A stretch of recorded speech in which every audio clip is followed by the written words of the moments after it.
Ya Ustadz, kami termasuk pendengar dan penggemar radio siaran Jihad Pagi yang disiarkan oleh Radio Persada FM. Kalau sehari tidak mendengarkan siaran Jihad Pagi, rasanya masih ada yang kurang. Ternyata banyak juga tetangga-tetangga di sekitar tempat tinggal kami yang menjadi pendengar setia siaran Al-Ustadz. Sehingga dalam setiap kesempatan seringkali memperbincangkan tentang kajian Al-Ustadz, mulai dari materi kajian sampai dengan yang lain-lain. Yang kami rasa mungkin agak kurang etis adalah membicarakan diri Al-Ustadz. Sebenarnya kami sudah berusaha menghindarinya, tetapi ternyata tetap saja tidak bisa. Mohon maaf sebelumnya ya Ustadz. Begini Ustadz, teman-teman di sini seringkali mempergunjingkan pekerjaan dan penghasilan Ustadz. Sebenarnya saya pribadi kurang sreg kalau awal-awalnya membahas urusan pengajian, kok kemudian melebar sampai menyangkut masalah pribadi orang. Akan tetapi saya mau komentar apa juga nggak bisa. Salah satu dari mereka bilang, kayak ngaji esok sore awan bengi ora enek lerene. Terus gaweane sing pokok ki ya apa? Ustadz Sukino iku. Adu jago. Pokok gaweane adu jago, mau main domino gitu. Ya. Lah wong main ini menang rak duitnya oke. Terus komentarnya yang lain lagi, lha apa bojone ora diurus?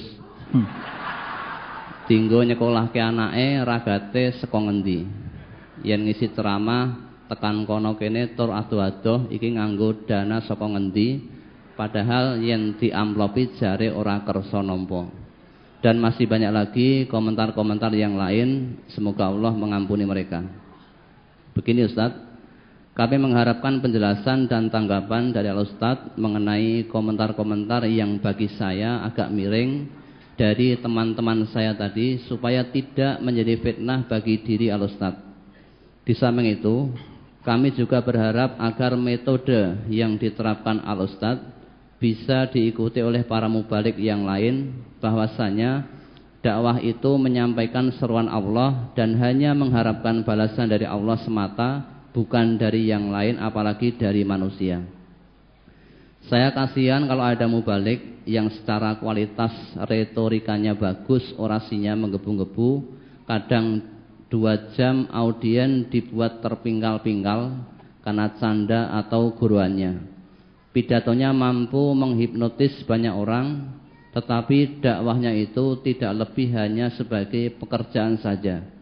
Dakwah dijadikan sarana untuk mendapatkan rupiah dan rupiah saja. Kadang jumlah yang diterima bisa mencapai juta-jutaan.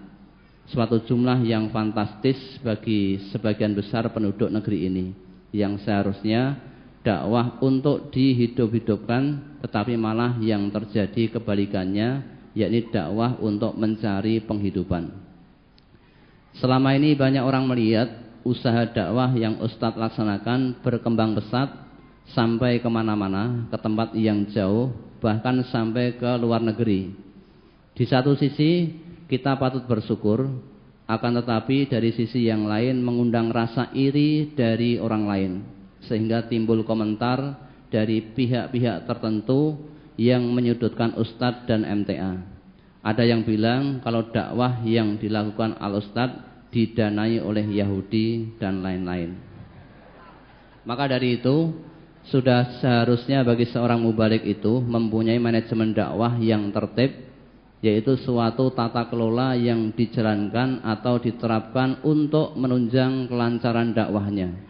Tidak bisa dipungkiri bahwa menyampaikan dakwah tidak sekedar dengan ilmu yang mumpuni dan kesiapan mental. Akan tetapi yang juga harus dipikirkan adalah bahwa dakwah juga membutuhkan dana yang besar. Kalau ini bisa disikapi, semoga tidak ada lagi fitnah di antara orang Islam. Ini perlu penjelasan dari Al-Ustadz secara komprehensif, non komplit. Ya Ustadz, kami yang awam ini berharap semoga dakwah MTA ke depan di bawah pimpinan Al-Ustadz tetap istiqomah dan semakin berkembang dalam mengemban tugas amar ma'ruf nahi mungkar. Tantangan ke depan tidak semakin ringan tetapi semakin berat. Banyak pihak-pihak tertentu yang tidak senang dengan kehadiran MTA. Banyak yang tidak senang dengan hasil yang sudah dicapai oleh MTA. Mereka berusaha membendung dakwah MTA dengan berbagai cara. Cara yang halus mereka lakoni dengan menghalang-halangi orang agar tidak ngaji di MTA. Cara-cara yang keji dan biadab pun mereka tidak segan-segan menempuhnya, seperti yang pernah disiarkan lewat radio. Tugas dakwah ini hanya mampu dipikul oleh orang-orang yang ikhlas, orang-orang yang hatinya bersih, dan orang-orang yang jalannya lurus di jalan Allah. Saya berharap MTA ini mampu untuk mengemban tugas ini, insya Allah. Kemudian ada yang berikutnya, ya Ustadz, saya mau menanyakan sesuatu hal yang pernah saya dengar dari seseorang yang boleh dibilang ilmu agamanya cukup matang dan disegani di daerah kami.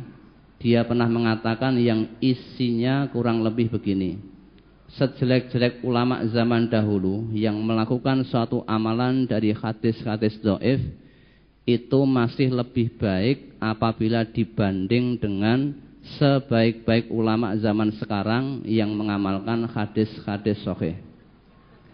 Lebih lanjut, ia memberikan alasan bahwa ulama-ulama zaman dulu meskipun amalan-amalannya berdasar pada hadis-hadis dhaif, akan tetapi masa hidupnya lebih dekat kepada masa kenabian. Sedangkan ulama-ulama zaman sekarang adalah manusia-manusia generasi produk akhir zaman yang masa hidupnya sudah sangat jauh dari masa kenabian. Jadi meskipun amalan-amalannya berdasarkan pada hadis-hadis sahih, tetapi saja tidak akan bisa menyamai ulama-ulama zaman dahulu karena masa hidupnya sudah jauh dari masa kenabian. Maka sudah sepantasnya lah kita-kita ini sebagai generasi akhir zaman menaruh rasa hormat kepada para ulama zaman dulu yang mempunyai makom tinggi di sisi Allah Subhanahu wa taala. Pertanyaan, apakah yang dikatakan orang tadi bisa dibenarkan dan bisa dipertanggungjawabkan Ustadz? Maaf, saya mau tanya pada orang tadi, tidak berani. Atas penjelasannya dari Ustadz diucapkan terima kasih. Pertama ya, saudara melihat orang yang begitu itu orang yang dengki. Ya, orang dengki itu tidak senang kalau melihat orang lain mendapat kenikmatan atau kemajuan. Itu enggak senang. Tapi senang kalau orang lain tadi mendapat musibah, kecelakaan. Itu orang dengki. Nah, in tamsaskum hasanatun tasuhum wa in tusibkum sayyi'atu yafrahu biha. Wa in tasbiru wa tataku la yadurukum kaiduhum syai'an. Innallaha bima ya'maluna muhit. Coba dibaca surat Ali Imran 120. Surat Ali Imran ayat 120. In tamsaskum hasanatun tasuhum wa in tusibakum sayyi'atun yafrahu biha wa in tasbiru wa tattaqu la yadurrukum kaiduhum syai'a. Innallaha bima ya'maluna muhit. Jika kamu memperoleh kebaikan, niscaya mereka bersedih hati. Tetapi jika kamu mendapatkan bencana, mereka bergembira karenanya. Jika kamu bersabar dan bertakwa, niscaya tipu daya mereka sedikit pun tidak mendatangkan kemadaratan kepadamu. Sesungguhnya Allah mengetahui segala apa yang mereka kerjakan. Nah, itu yang perlu dipegang yang akhir tadi. Wa in tasbiru wa tattaqu la yadurukum kaiduhum syai'an. Kalau kamu bersabar dan tetap bertakwa kepada Allah, tipu daya mereka, usaha-usaha mereka ya untuk memandaratkan kamu tidak akan bisa. Maka perkara fitnah yang sudah seperti sudah bacakan itu bagi saya sudah kenyang. Sudah kenyang. Ya dah? Ada dikiranya dia mikir itu ya seperti pertanyaan yang lalu kan, masa Ustaz tumpahane Fortuner. Lah orang kalau orang muslim yang dilihat itu bukan materinya. Ya. Lah wong ngaji sing didelok donya wae kaya. Padahal yang tumpahane Fortuner bukan hanya saya. Ya nah? Saya waktu diketemukan Pak Hasyim Muzadi oleh Presiden di Jakarta hari Selasa yang lalu. Bukan Pak Hasyim Muzadi, Pak Agil Sirot. Pak Agil Sirot itu siapa? Ketua NU. Dia tumpahannya Alphard. Yang dia masuk lebih dulu. Saya masuk belakang. Saya naiknya juga Alphard. Nah, saya tuh punya Alphard di mana? Di Jakarta saya punya Alphard. Ya dah? Di mana-mana saya punya. Saya nanti di Medan juga mobil saya itu banyak dan bagus-bagus. Iya. Masuk saya Alphard. Memang saya titipkan di mana-mana, di Bali saya titipi. Di Medan saya titipi, ya dah? Di mana itu? Di mana itu? Pontianak. Kemudian di Pekanbaru, saya titipkan juga. Begitu saya datang mobil itu. Iya. Nah mereka lihat itu. Alphardnya aja ditumpaki Pak Agil Sirot dengan saya naik lebih baru Alphard saya. Iya, tahun 2012 kok Alphard saya. Titip baru setahun. Iya dah. Nah. Lawang orang-orang kafir aja kalau naik mobil-mobil mewah dia ada nelusur itu kok ngendi kok. Ya lah kok ada ustaz numpak mobil kamu iri. Terus esok sore bengi mulang ngaji nek kemana-mana mulang ngaji ora kayak amplop. Kayak sing biaya akhirnya dituntun setan. Itu biaya dari Yahudi sudah. Yahudi mau mendakwai dakwah seperti ini kan lebih baik daripada kamu orang Islam tetapi pelit. Nek pengajian malah dihalangi. Kalau Yahudi membiayai pengajian Quran surah ini, Yahudi sudah jadi Islam dia. Sudah taat pisah dari agama mereka jadi orang muslim, jadi orang bertakwa kan gitu kan. Nah, maka itu karena dengki. Padahal saya yakin mereka itu kenal Yahudi pun tidak. Lah kok malah ngerti nek membiayai. Nah, itu sebetulnya sumbernya karena kedengkian. Dengki aja. Terus bojone ora diurusi. Apa ngurusi bojo kowe ngomong kowe? Ya. Bojoku tak urusi ngomong kowe, anakku tak urusi ngomong kowe gitu. Iki bojoku wis tak urusi, ya. Apa malah ora tak urusi urusana gitu. Malu gitu. Ya. Tentu punya Allah. Punya Allah. Abu Bakar As-Siddiq awal-awal perjuangan Islam, beliau menyerahkan semua harta kekayaannya. Abu Bakar As-Siddiq. Saya tidak seperti Abu Bakar As-Siddiq, jauh. Saya masih lebih banyak mencintai dunia daripada Abu Bakar Siddiq. Abu Bakar Siddiq datang pada Rasulullah, tanya, semua kekayaanmu kamu serahkan kepada aku untuk saya bilang sekarang tinggal kamu punya apa? Saya tinggal punya Allah, saya punya Rasulullah. Terus maunya gimana? Allah itu maha kaya. Kalau saya butuh saya mohon pada Allah. Pasti diberi. Allah maha kaya. Jadi orang kalau sudah punya Allah, punya Rasul, tidak pernah merasa ketakutan kemiskinan. Kalau dia minta kepada Allah, bukan kok ya Allah turunkanlah rezeki dan tidak. Dia minta pada Allah itu juga disaranani dengan bekerja. Lah kalau orang yang bertakwa itu Allah memberi rezeki min haitsu la yahtasib. Ya. Tidak disangka-sangka. Kita nyambut gawe sak geleme Abu Bakar kok ya sugih men. Kalau kita mesti mesti tuyule akeh kuwi. Nah. Basa ngawur tok orang tadi. Dia ngawur ning tetek banget gitu. Padahal tadi kalau ditanya itu ya kandane. Katanya begini, katanya begitu. Ada lagi yang saking anyele.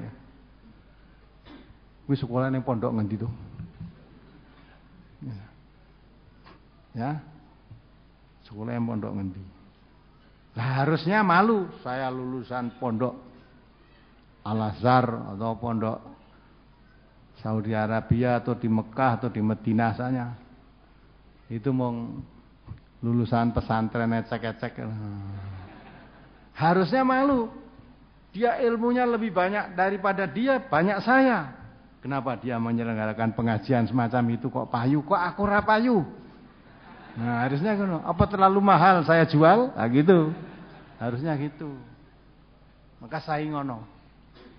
Bukan saing ngono, ya, fastabiqul.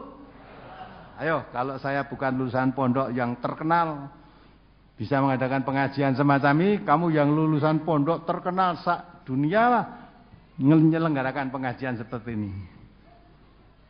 Orang yang datang dari jauh-jauh tanpa diberi undangan, tanpa diberi bayaran. Mula terus isunya, oh saben sing teko kasih uang 500.000, boleh dicek masing-masing. Justru yang datang ke sini itu keluarkan dana. Tadi ada yang dari Jambi tadi. Mana yang dari Jambi tadi? Dari Pontianak ini. Mobilnya sudah siapkan belum untuk saya? Nah ini coba berdiri kamu, berdiri. Ini dari Pontianak. Ya? Banjarbaru ya, Banjarbaru.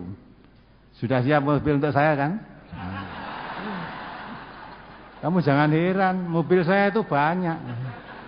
Saya di Bali juga aku itu, turun dari pesawat terbang, mobil sudah siap di sana. Ya. Di Bali, Banjarbaru, ya. Di Pontianak juga. Malah Pontianak ini yang ngirim mobil Innova itu dari Pontianak itu. Tak kandani ora kok. Ya, mobilnya anyar meneh dari Pontianak ini. Di sana sudah ada, dikirim sini juga. Yang mereknya AB itu loh. Itu dititipkan Ustaz Abdurrahman Suparno yang mengajar di sana. Ini titip uang untuk belikan mobil untuk Ustaz. Ya enggak, Pak Dr. Suparno ini? Nah, ini, coba kamu berdiri coba. Loh ini saksi-saksi semua. Nah, ini Dr. Abdurrahman Suparno, dokter dari Australia ini, ya, ini yang mengajar di Pontianak, ya, titip, ini orang Pontianak ikut dengar ini, ikut dengar. Lah kok mereknya AB, lah yang membelikan dia dari sana digawani duit gitu loh, digawani duit. Dan kalau gawani mobil kan ya repot linggowo. Samping itu nanti siap pajak harus ke sana, udah. Saya sampaikan saya belikan mobil di Jogja itu namanya Abdurrahman Suparno, tapi untuk saya. Loh, maka mobilnya di sini terus. Ya. Dan saya juga tidak ngarep-ngarep, tahu datang mobil sendiri kok. Enggak ngerekes jaluk-jaluk, enggak. Nah, betul itu. Tidak ngerekes saya. Belum pernah ada yang saya minta itu, belum ada. Dari Pontianak datang, dari Jakarta datang. Dari Jakarta. Bukan Fortuner. Lebih dari itu apa? Valfire. Nah, nanti boleh ya betul tuh saya bawa itu. Dari Jakarta. Jadi di Jakarta sana saya punya Alphard, yang di Solo ini punya Valfire. Nah, Ojo Meri. Nah, coba terus ini dari Yahudi itu aku kenal Yahudi tidak kok. Nah, itulah, maka itu pantulan orang dengki. Kalau kamu punya rasa dengki, mbok kowe ngaji kaya ngapa ora klebu pelajaran. La yamashu illal mutahharun. Mestinya senang. Ya. Kalau saya mengajar pengajian di mana-mana, saya hitung, kamu kok ngundang saya, amplopnya berapa? Kalau saya sudah menghitung amplop, pengajiannya macet, tidak jalan. Hari ini saya misalnya ke Medan, karena saya ngelumpuk ke amplop burung genep, ya, mesti saya mau datang nanti ditunda dulu, Ustaz, ya, ditunda dulu, nah, ben amplopnya genep sih. Nah, maka model itu enggak. Karena Allah pesan kepada nabinya, qul la as'alukum alaihi ajron. Katakan Muhammad, saya tidak minta upah apapun atas seruan dakwahku. Maka kalau saya dakwah tidak minta upah apapun dari kamu. In ajriya ila ala rabbil alamin. Upah saya itu hanya mengharap dari Tuhan semesta alam. Itu harus ditanamkan, itu dari Nabi dipesan oleh Allah. Maka siap penyeru-penyeru agama Islam harus disuarakan ini. Maka seluruh mubaligh guru dari MTA tidak boleh menerima amplop sebagai transportasi, nggak boleh. Kalau di saya amplop, sampaikan saya tak pecat hari itu jadi guru daerah. Maka guru daerah kita diberi tugas senang karena harapannya dari Allah. Harapannya dari Allah. Dan tidak ada yang iren-irenan. Nih, kamu tugas ke Pontianak, kamu tugas Banjarbaru, kamu samina wa ta'na. Berangkat mereka. Ya. Tetekanlah, biayanya dari mana? Nah, gue naik betul. Biayanya dari mana? Huwa min indillah. Itu dari Allah. Semua dari Allah. Nah, kalau tidak dari Allah nggak bisa jalan. Kalau tidak dari Allah tidak bisa jalan. Dan ini bisa dibuktikan seluruh cabang-cabang perwakilan-perwakilan dari Sabang sampai Merauke. Tanya, kalau dikirim guru daerah dari pusat berapa persediaan ongkosnya berapa? Boleh saudara tanya. Tidak ada semua. Ya. Nah, maka itu kalau semua akan meniru seperti yang kita lakukan susah, tidak bisa. Karena ini diangkat demikian oleh Quran. Yang dikaji bukan Quran, nggak bisa. Ya, apalagi mubaligh 2 jam cuma bikin mengocok perut jadi keras, terpingkal-pingkal. Nanti pulang pelajaran, lucu banget mubaligh. Mubaligh lucu banget. Nah, udah. Nanti renek sing ngantuk guyu kabeh. Nah. Ya, gitu. Maka lain. Nah, kalau ingin tahu timbangannya kamu prasangka yang tidak baik, kata Allah itu dilarang. Oh ya, dilarang. Nabi pun melarang, iyyakum wadhanna fa inna dhanna akdzabul hadis. Jauhi sifat prasangka buruk, karena prasangka itu sejelek-jelek pembicaraan hati. Kalau yang suara ini suara mulut, kalau prasangka itu suara hati yang sangat jelek. Suara hati yang jelek itu suudzon tadi. Quran juga mengatakan, ya, coba dibaca surat Al-Hujurat itu. Surat Al-Hujurat nomor surat 49 ayat 12. Ya ayyuhalladzina amanu jtanibu katsiran minadh-dhann inna ba'dadh-dhanni ismun wa la tajassasu wa la yaghtab ba'dukum ba'dha ayuhibbu ahadukum ay ya'kula lahma akhihi maitan fakarihtumuh wattaqullaha innallaha tawwabur rahim. Hai orang-orang yang beriman, jauhilah kebanyakan dari prasangka. Sesungguhnya sebagian prasangka itu adalah dosa. Dan janganlah kamu mencari-cari kesalahan orang lain. Dan janganlah sebagian kamu menggunjing sebagian yang lain. Sukakah salah seorang di antara kamu memakan daging saudaranya yang sudah mati? Maka tentulah kamu merasa jijik kepadanya. Dan bertakwalah kepada Allah. Sesungguhnya Allah Maha penerima taubat lagi Maha penyayang. Ini Quran. Tadi ya saya baca hadis, Quran dan hadis sama-sama melarang keras orang berprasangka buruk. Orang kalau sudah suka menyangka saudaranya berprasangka buruk tadi ya, akhirnya merasa dapat prasangka buruk tadi menjadi bahan pembicaraan, jadi pergunjingan. Tadi bicara pertama baik-baik, bicara ngaji, ruwet radio, lah kok sesuai ngerasani sing muni kon radio kuwi nganti ngerembuk, nganti membicarakan entuke rezeki saka ngendi, yang mengurusi istrinya siapa, ya. Istri saya tidak saya urusi, tidak saya serahkan kamu untuk ngurusi kok. Eman-eman bojoku tak urusi, itu aja urusi anaknya tak urusi. Kamu ngurus anakmu istrimu sendiri aja berantakan gitu kok tak serahin ngurusi ini anak saya. Ya. Allah yang akan memberikan pertolongan. Maka di situ diterangkan, jangan kamu berprasangka buruk.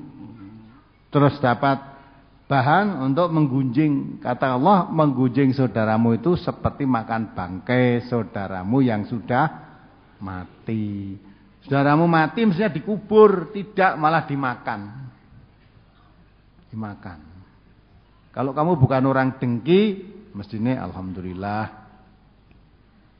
ustadznya mobilnya baik. Jadi ora perlu dikai tukang becak iki. Nah, itu enggak perlu kasih transport. Sudah. Harusnya gitu. Jadi jangan sampai punya ustadz, ya, zaman saya orang-orang kafir tumpakane ngono. Ustadznya lagi duwe motor APW dicurigai. Ustadz kok numpak motor iki lho. Kudune ustadznya numpak becak. Terus dihitung kok kene tekan omahmu becakane piro Pak Ustadz gitu. Harusnya ya. Oh ya 25.000 kasih 50 kan wis turah selawe kuwi nggo mangan anak bojone. Nah, tapi kalau kamu mendatangkan artis telanjang di mukamu jutaan bayarannya. Manusia sekarang itu bayar merusak moral lebih mahal bayarannya daripada memperbaiki moral. Ya Pak ya? Nah, kamu ngundang kiai, ngundang mubalek kowe ngkai ya.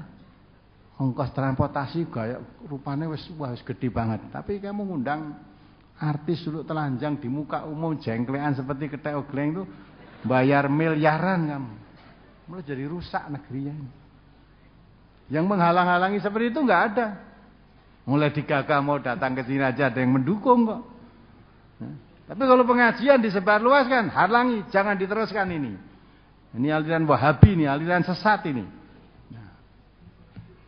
Mau baik bagaimana kalau keadaan? Maka negara kita manusia-manusia sedang sakit. Sakit apanya?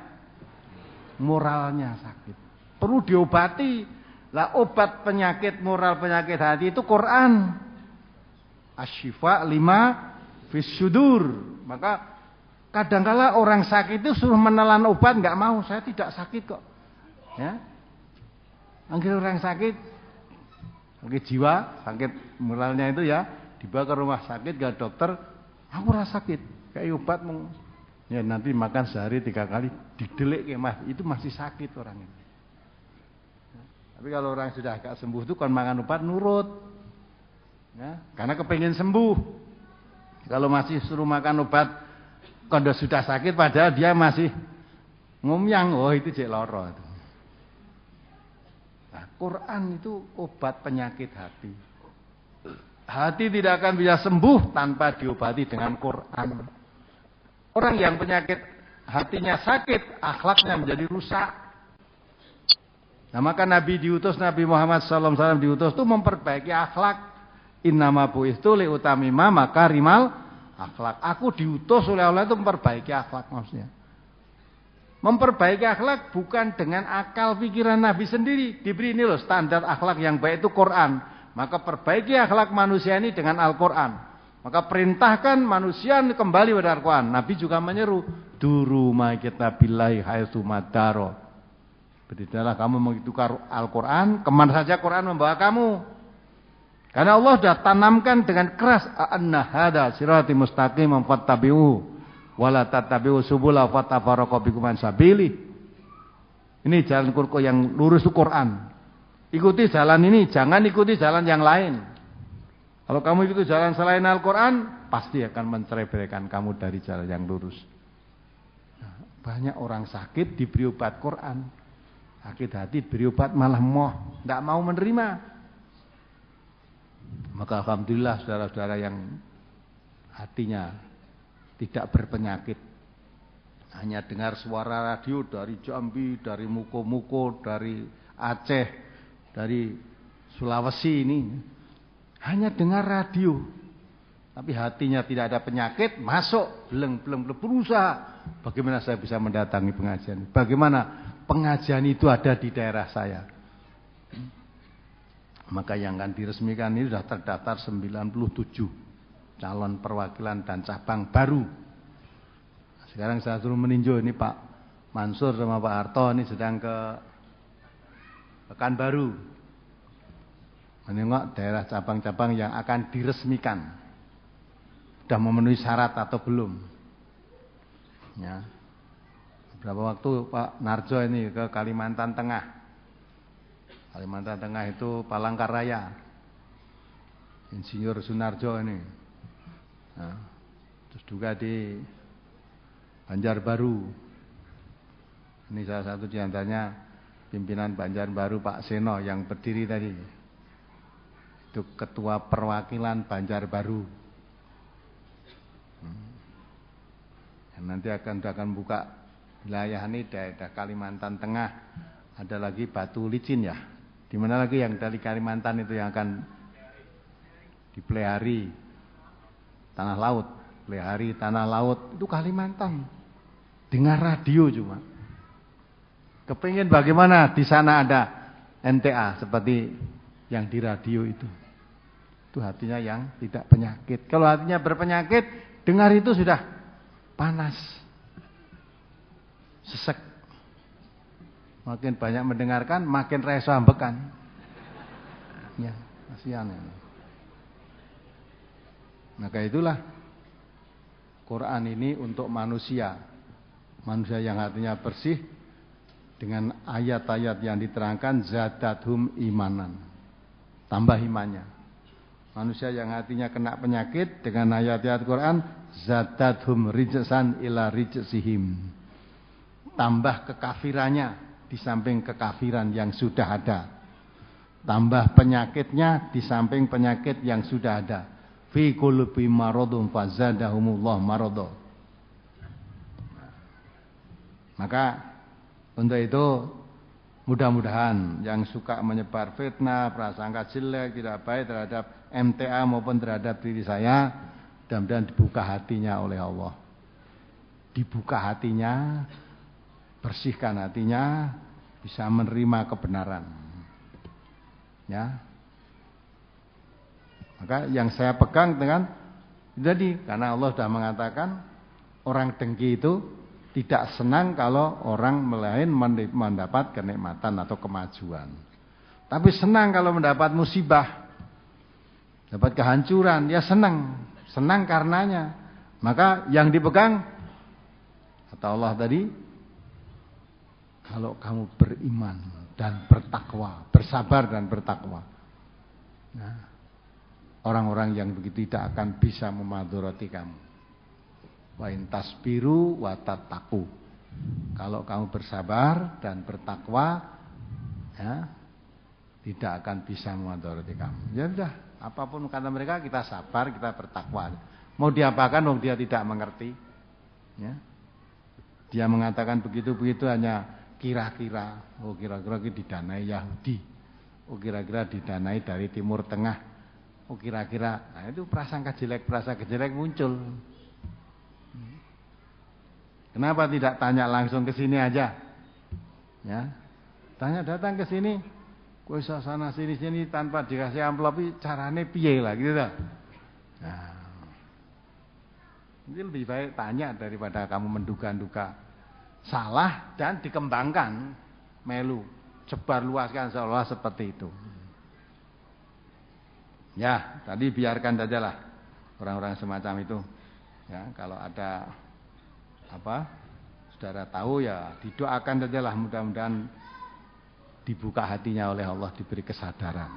Bagi kami nggak apa-apa, nggak usah marah, nggak usah mesake, malah kasihan macam-macam. Kasihan. Makin saya makin maju, wah kamu makin ya, makin sakit. Bentar lagi nanti UMTA seluruh Indonesia kan mungkin kalau keliling ke Irian tidak bisa, nanti bisa beli helikopter. Nah, kalau turun kalau helikopter neng Mangkunegaran nyirih latare kono ya entuk monggo medun helikopter. Nah, kira-kira apa beli ustaznya naik helikopter medun tuh piye rasane hatimu tuh? Wah, malah saya ndodro iki Yahudi iki danane gede banget iki kan.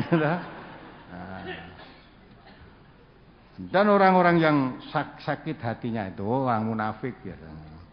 Fi qulubi maradun fazada, orang munafik. Orang munafik itu kalau ada orang Islam menjalankan agama dengan sungguh-sungguh, malah diarani itu orang mendem agama. Mosok saka Jambi yang Solo mau butuh ngaji, biayane piro? Saka Pontianak sudah datang sejak kapan kamu? Jumat datang Jumat sampai sekarang. Ya tekan ana kuwi. Apa bojomu ora mbok urusi? Tinggal ngaji dari Jumat sampai hari ini, Jumat, Sabtu, Ahad. Pulangnya kapan belum genah. Terus istrimu, anakmu apa enggak kamu urusi? Nah, nyatanya di tengah anak istrinya juga tidak kekurangan apapun. Lah kamu ngurusi anakmu, bojomu terusnya anak istrimu ya enggak pernah tentram, malah padu aja udah. Nah, itu satu ayat yang datang dari jauh. Ya, kok bisa ya? Datang ke sana mau butuh ngaji. Butuh ngaji. Dari Jambi datang itu ya kayaknya dengar radio, ada seorang ibu juga. Ge entuk apa? Lah, entuk kamu enggak tahu, maka yang ditempuh oleh orang sungguh-sungguh dalam menjalankan agama malah dianggap orang itu terperdaya oleh agama. Nek cara Jawane kuwi keneng gendam. Keneng plengket, keneng guna-guna. Coba dibaca ayatnya. Itu bukan saya ngawur, ada orang memang berpendapat seperti itu. Dianggapnya orang kena guna-guna, ya, karena dia menjalankan agama dengan sungguh-sungguh itu. Surat Al-Anfal ya, ayat 49. Surat Al-Anfal nomor surat 8 ayat 49. إذ يقول المنافقون والذين في قلوبهم مرض غر هؤلاء دينهم ومن يتوكل على الله فإن الله عزيز حكيم. Ingatlah ketika orang-orang munafik dan orang-orang yang ada penyakit di dalam hatinya berkata, mereka itu orang-orang mukmin ditipu oleh agamanya. Allah berfirman, barang siapa yang tawakal kepada Allah, maka sesungguhnya Allah Maha Perkasa lagi Maha Bijaksana. Ya lah. Jadi kalau orang mukmin menjalankan agamanya dengan serius, dianggap ditipu oleh agamanya. Ditipu dia. Mau ngaji kok aduh-aduh. Wis ngetokke biaya, membuang-buang waktu, ya. Cari uang sekarang sulit kok cuma bawa ke malah di Aceh kemarin ya direwangi adol sapi padahal sudah sapi dienggo wis nganti gede didol cuma untuk biaya nelusur dari mana sumbernya radio MTA ini. Sampai di sini 1 bulan. Kemarin dari Aceh 2 orang ya 1 bulan lebih. Berapa hari baru pulang kemarin pamit saya. Pamit di sini. Nah, itu kan panjang kalau itu dipikir secara akal entukmu apa? Kan enggak tahu kamu yang didapat ini enggak apa, enggak tahu kamu. Tapi orang yang mengerti, dzalikum khairul lakum in kuntum ta'lamun. Ya, ini kamu lebih baik kalau kamu tahu. Ya. Orang-orang kaya-kaya mungkin kalau punya uang piknik ke Hong Kong. Ya, piknik ke Cina, piknik ke Singapura, piknik ke. Nah, orang yang tidak punya pikniknya ke di sini, ke Solo. Mungkin anggapnya itu orang tidak punya. Justru itu orang kaya sebetulnya, saudara-saudaranya orang kaya. Bisa membelanjakan hartanya di jalan Allah itu yang bakal beruntung. Nah, Masing-masing nanti kan akan memetik hasilnya sendiri apa yang diberikan oleh Allah. Kamu menganggap orang-orang yang datang dari jauh-jauh datang lesat di pengajian ini terperdaya oleh agamamu, oleh agamanya, silahkan anggapan. Ini orang yang terperdaya oleh agama, ditipu oleh agamanya. Kalau kamu orang yang dijauhi oleh agama, tersentuh agama itu enggak mau. Makin jauh tuntunan agama dari dirinya. Ya, dah, maka itu tidak usah didengar. Pengajian itu ada yang suka, ada yang tidak suka.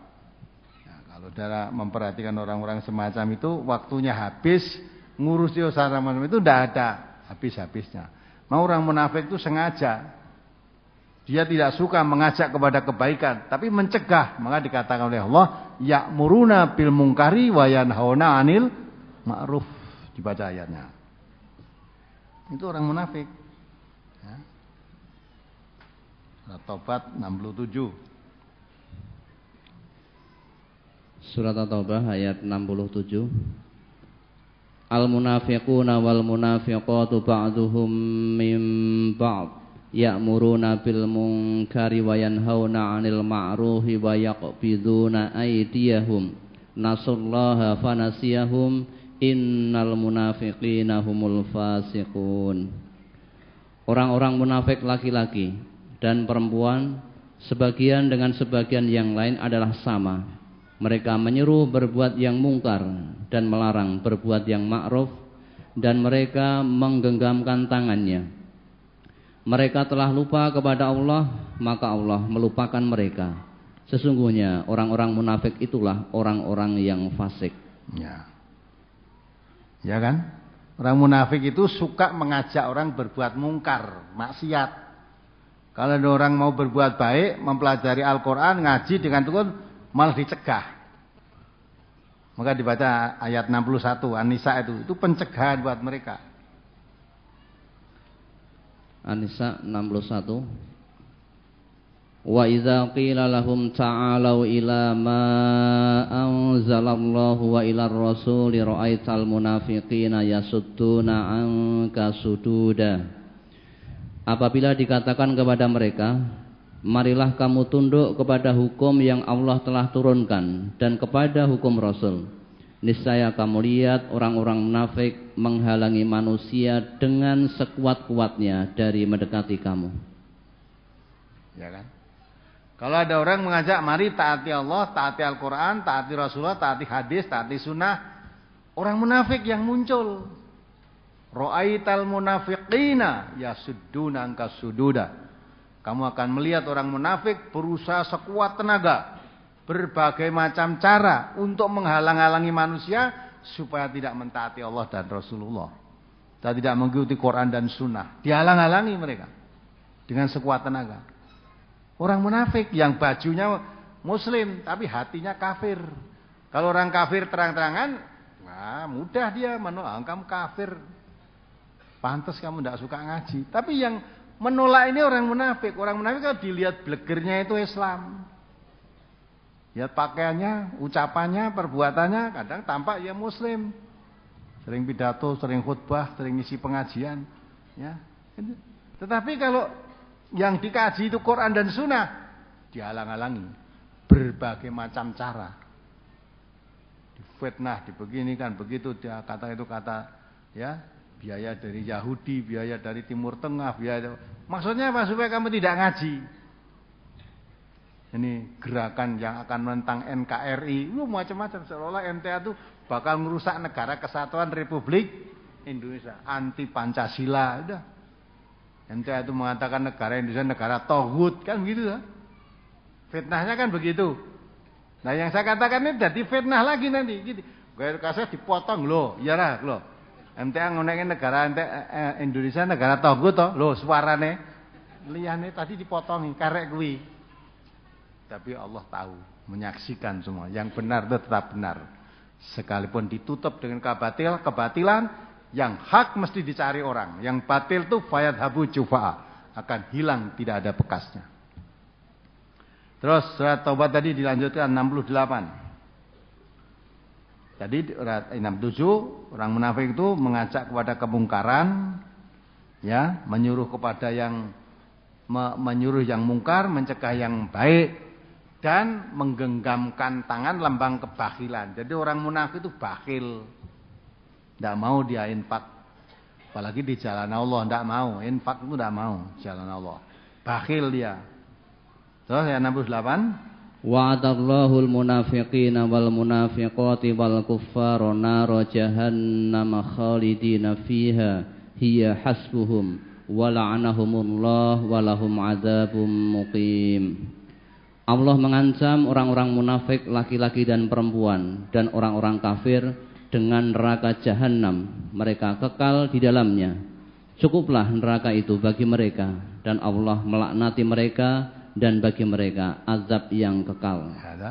Orang munafik yang suka menghalang-halangi perbuatan baik dan menyuruh berbuat mungkar tadi, dan bakhil dia, suka menyebar fitnah, nanti dengan orang-orang kafir sama di neraka jahanam, dan dia kekal di dalamnya. Orang munafik ada lagi khusus tempat nerakanya fit darkil asfali minan nar, sama-sama di neraka. Orang kafir di neraka, orang munafik di neraka, tapi yang paling bawah nanti orang munafik. Wong Jawa ngandake dadi intipin rokok. Wes, itu orang munafik. Terus 69 dibaca sekali.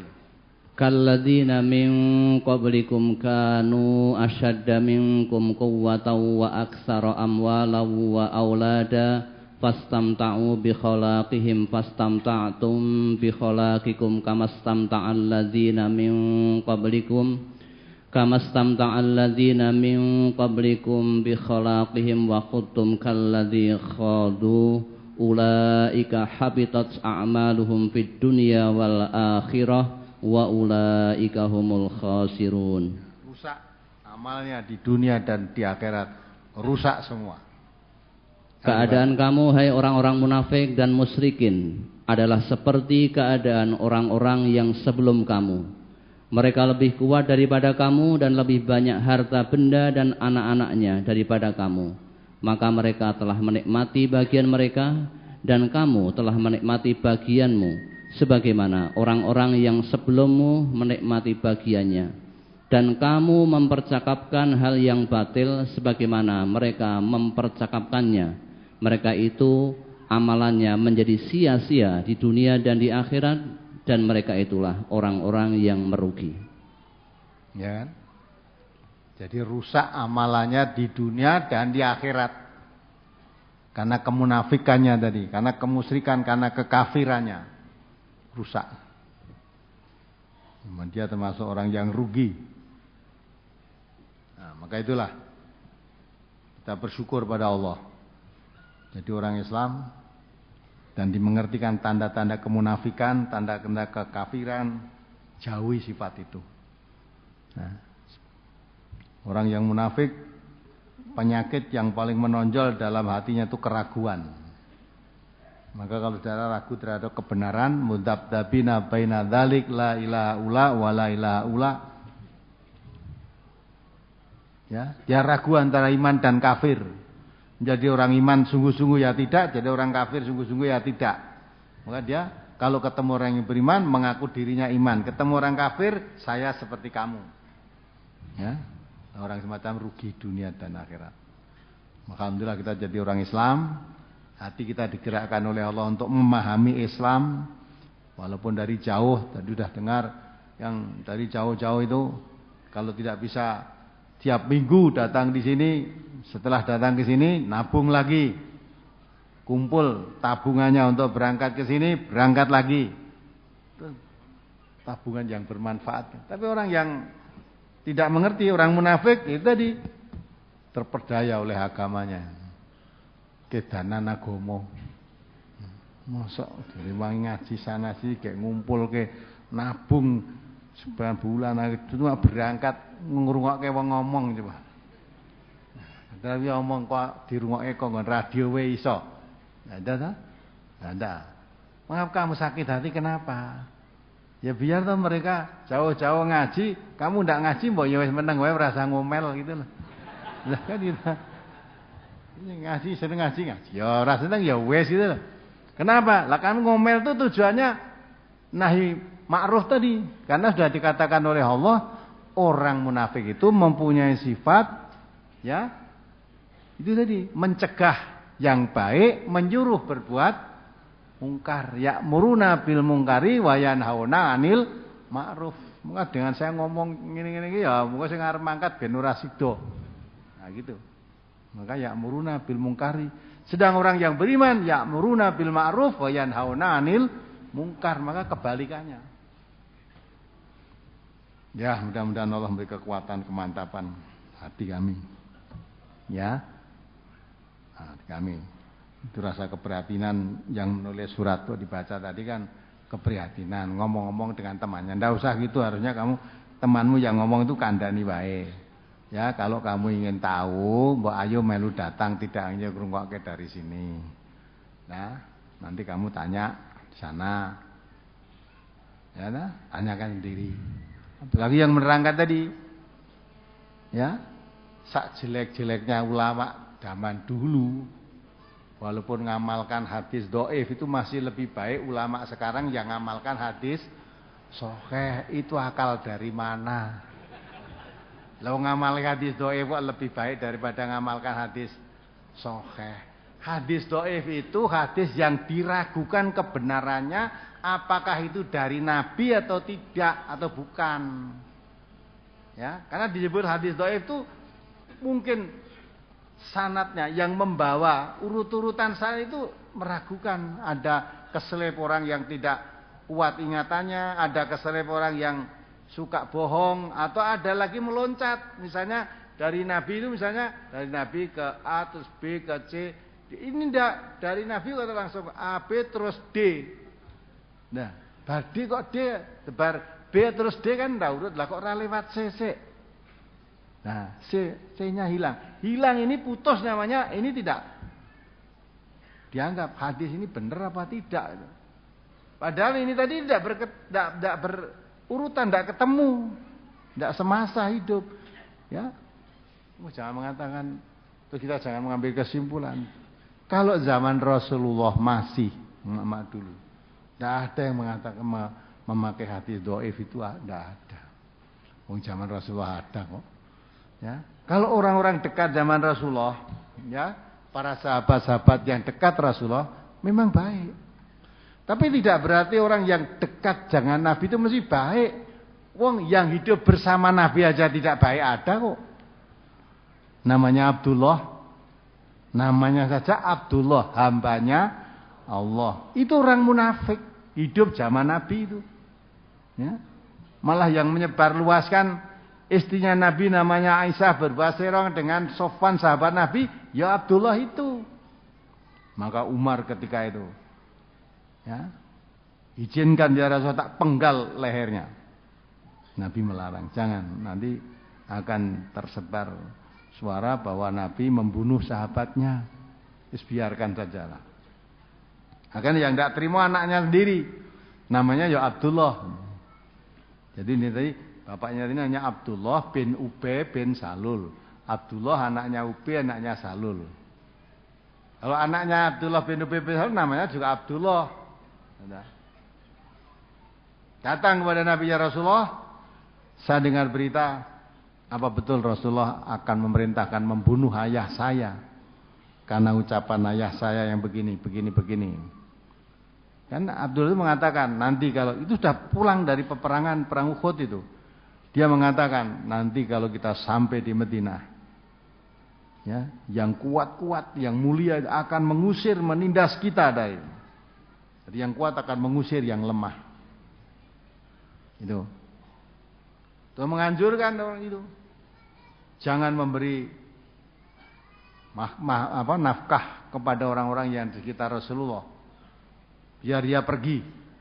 Kalau dia nanti di Madinah kelaparan kan, tidak datanglah, tidak kerasa di Madinah, akan pergi tempat lain. Itu orang munafik. Sudah sampai pada Abdullah, Rasulullah mengatakan, jangan, saya malah akan berbuat pada bapakmu selama bapakmu masih bersama kita. itu longgar, barangkali masih bisa diperbaiki gitu loh. Langsung Abdullah tadi mendahului pulang. Nah, mau masuk pintu gerbang Madinah atau masuk di rumah lah. Berdiri menghunus pedang di muka pintu. Bapaknya akan masuk, cegah. Kalau kau masuk, penggal lehermu. Bapaknya. Padahal Abdullah ini dengan ayahnya dikenal oleh masyarakat di situ orang yang sangat taat, patuh, sayang kepada ayahnya. Tiba-tiba begitu ganas. Langsung katanya, mengapa kamu berbuat begitu terhadap aku? Celaka kamu. Ya dah. Apa kata Abdullah tadi? Kamu yang celaka, kamu yang hina, Rasulullah yang mulia. Maka tidak boleh kamu lewat ini sebelum dapat izin Rasulullah. Ya, terpaksa minta izin Rasulullah. Ya Rasulullah, anak saya berbuat begini, saya tidak boleh masuk sebelum dapat izin kau. Ya, dah izinkan Rasulullah, dah izin masuk. Terus Abdullah berkata, karena Rasulullah sudah mengizinkan kamu masuk, silahkan kamu masuk. Nah, itu ayahnya. Maka betul la tajidu qauman yu'minuna billahi wal yaumil akhir yuwaduna man hadallahu wa rasulahu walau kanu aba'ahum. Surat Mujadalah itu ayat 22 baca. Ya. Kalau orang yang beriman pada Allah dan Rasul, tidak ada kasih sayang terhadap orang yang memusuhi Allah dan Rasulnya, sekalipun bapak-bapaknya, maka tercabut rasa kasih sayangnya. Surat Al-Mujadalah nomor surat 58 ayat 22. La tajidu qauman yu'minuna billahi wal yaumil akhir yuwadduna man haddallaha wa rasulahu walau kanu aba'ahum aw abna'ahum aw ikhwanahum aw ashiratahum ulaika kataba fi qulubihimul imana wa ayyadahum bi ruhim minhu wa yudkhiluhum jannatin tajri min tahtihal anharu khalidina fiha radhiyallahu anhum wa radu an ulaika hizbullah ala inna hizballahi humul muflihun. Kamu tidak akan mendapati suatu kaum yang beriman kepada Allah dan hari akhirat, saling berkasih sayang dengan orang-orang yang menentang Allah dan Rasul-Nya, sekalipun orang-orang itu bapak-bapak, atau anak-anak, atau saudara-saudara, ataupun keluarga mereka. Mereka itulah orang-orang yang Allah telah menanamkan keimanan dalam hati mereka dan menguatkan mereka dengan pertolongan yang datang daripadanya. Dan dimasukkannya mereka ke dalam surga yang mengalir di bawahnya sungai-sungai, mereka kekal di dalamnya. Allah ridha terhadap mereka dan mereka pun merasa puas terhadap limpahan rahmatnya. Mereka itulah golongan Allah, ketahuilah bahwa sesungguhnya golongan Allah itulah golongan yang beruntung. Ya, jadi golongan Allah itu tidak punya rasa kasih sayang orang yang memusuhi Allah dan memusuhi Rasulullah. Sekalipun itu bapaknya. Karena bapaknya Abdullah bin Ubay bin Salul tadi orang yang memusuhi Rasulullah, walaupun tampak di depannya dia iman, tapi dia punya musuh, menyebar fitnah di kalangan kaum muslimin, ya, maka tercabut rasa kasih sayangnya dari anaknya tadi, akan dipenggal lehernya kalau tidak minta izin dari Rasulullah dulu. Nah itu, padahal bapaknya, mengapa jadi benci mau membunuh ayahnya? Karena dia menentang Allah dan Rasulnya. Nah, itu orang yang beriman harus begitu. Nah, kalau orang beriman kita kandel pekewe. Nah, coba mau tanya gitu aja, rawani coba, mau tekon rawani. Lah ning kene kok kendel mentekok. Ya dah. Apa orangnya medeni? Kalau saya tidak medeni apa itu tekon. Ya. Memang saya tidak jadi memedi kok ya. Ya, makanya kan baik itu. Zaman Rasulullah, masa dekat dengan Rasulullah, bukan semuanya baik. Ya, maka ketika Rasulullah wafat, ada sekelompok orang ketika Abu Bakar As-Siddiq menjadi khalifah, sudah tidak mau bayar zakat. Bayar zakat tidak mau. Ya, dikatakan oleh Abu Bakar As-Siddiq, kamu murtad sudah, perangi itu. Itu padahal masih masa Abu Bakar As-Siddiq. Berarti kan dengan masa kehidupan Rasulullah masih dekat sekali. Jadi belum tentu kalau masa jauh ini. Maka Nabi mengatakan, orang yang menghidup-hidupkan sunnahku, dikala orang sudah meninggalkan sunnahku. Sunnah ini maksudnya perjalanan hidup Nabi. Kalau mau hadis-hadis, ya hadis yang sokeh-sokeh gitu. Bukan yang doif-doif, yang sokeh. Itu kata Nabi, mengamalkan sunnahku dikala orang sudah mematikan, memadamkan sunnahku, seperti menggenggam bara api. Panas. Sana sini dicemooh, sana sini dicaci maki, sana sini malah sampai dibekot. Karena mengamalkan sunnah. Nah, dikala itu orang yang berbuat kebaikan, satu orang berbuat kebaikan sama dengan 50 orang berbuat kebaikan. Sahabat bertanya, ya Rasulullah, 50 itu 50 orang dari kami, sahabat-sahabat, atau 50 orang dari nanti? 50 orang dari kamu. Ya, 50 orang dari sahabat Nabi berbuat kebaikan. Ya, nilainya sama satu orang berbuat kebaikan dikala sudah rusaknya umat nanti. Ketika orang sudah mulai menjauhi sunnah nanti. Ya. Kamu berbuat baik, pantas masih ditunggu Rasulullah. Saya masih ada di depan. Nanti ada orang yang tidak kenal, tidak pernah ketemu dengan saya. Tapi dia mempercayai apa yang saya ucapkan. Dia mengamalkan, menghidup-hidupkan sunnah yang sudah kami lakukan, kami contohkan. Maka nilainya sama dengan 50 orang sahabat berbuat kebaikan. Nah, jangan terus mengecilkan. Ya, gimana pun juga hadis dhaif itu tidak bisa dipakai untuk menentukan suatu hukum. Kalau sekedar pembatas boleh. Sekedar pembatas boleh lah hadis dhaif itu. Kalau sudah menentukan suatu hukum tidak bisa. Namun yang berpendapat doif-doif lah hadis, silakan kamu pakai. Doif-doif lah hadis. Saya tidak pernah. Hanya ini masalah hadis ilmu. Ya tanyakan orang mengamalkan hadis doif kok masih lebih baik daripada mengamalkan hadis soheh. Soheh itu lah dari mana keterangan itu? Ukurannya karena masih dekat masa kenabian. Loh, yang masih dekat masa kenabian munafik juga ada kok. Malah begitu Nabi wafat terus murtad gitu ada gitu kok. Jangankan masa dekat, masih hidup bersama Nabi pun ada yang jelek juga. Gitu. Abdullah bin Ubay bin Salul tadi hidupnya sama Nabi.